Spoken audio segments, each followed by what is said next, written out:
things in that regard, and faith, I see a significant lack of those things here.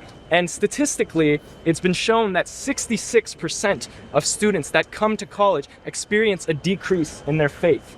Number one. Number two, in the last 10 years, there's been a 50% increase in mental health crises amongst students in colleges.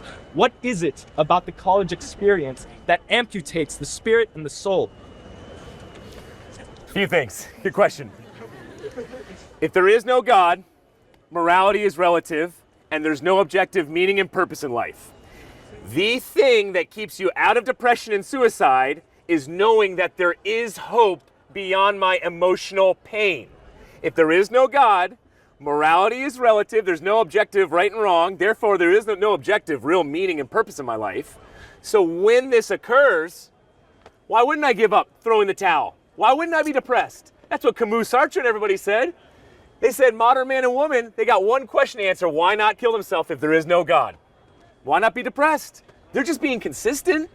So that's the first one. Secondly, it's easy to get isolated in college. Easy to.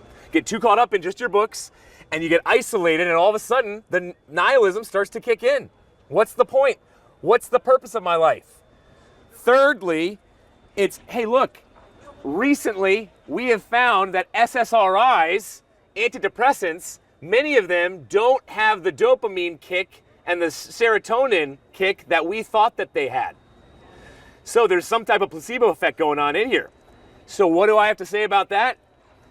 What I said recently on a show with my dad, which is chart the history of mental health historically in our nation, because it's just going in a bad direction.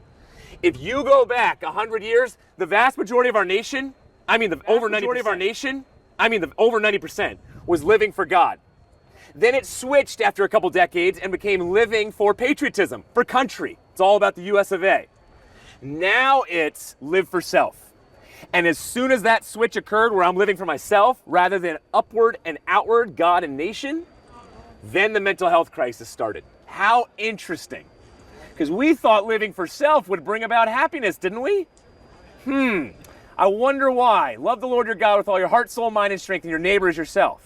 And how the Dartmouth study said, you want to be mentally healthy? And Dartmouth ain't Christian, I can promise you guys. You want to be mentally healthy? Go to church. Love others. And have some type of transcendent connection. So don't look inward, look outward and upward. I have another question if you don't mind. A friend